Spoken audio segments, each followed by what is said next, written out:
வணக்கம்ங்க. நீங்கள் பார்க்குறது வந்து நாட்டு சீத்தா செடி. காய்கள் எப்படி இருக்குதுன்னு மட்டும் பாருங்கள், எவ்வளோ காய்கள் வச்சுருக்குன்னு.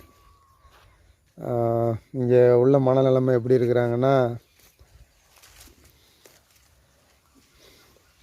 மருந்து அடித்தா தான் காய்க்கும் அப்படிங்கிற மனநிலைமை இருக்குது ஒரு சில மக்கள்கிட்ட நிறைய பேர்த்துக்கிட்டே இருக்குது. இதுக்கு நம்ம எதுவுமே கொடுத்தது கிடையாது. காய்கள் எவ்வளோ வச்சுருக்கு பாருங்கள்.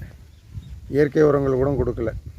என்ன கொடுத்தோம்னா ஒன்று புளிச்ச மோர் கரைசல் கொடுத்தோம், அவ்வளோதான். பெரும்பாலும் செடி பூக்கிறத டைமில் புளிச்ச மோர் கரைசல் கொடுப்பேன் இயல்பாக.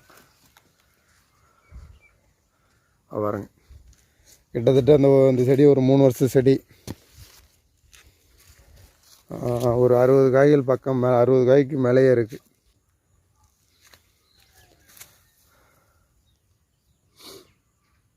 பாருங்க,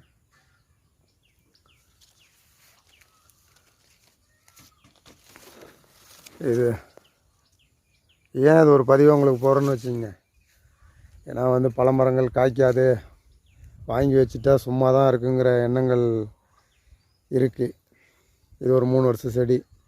இதே ஒரு 10 வருஷமாக மாறும் போது, இப்போயே 60 காய்கள் இருக்குது. 10 வருஷமாக மாறும் போது ஒரு மரத்துக்கு 200 கிலோ 300 கிலோ பறிக்கலாம். அதனால் பல மரங்கள் வாங்கி நட்டு விடுங்க.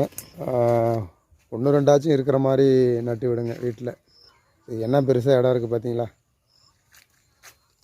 ஒரு 5க்கு 5 இருந்தாலே போதுமானது.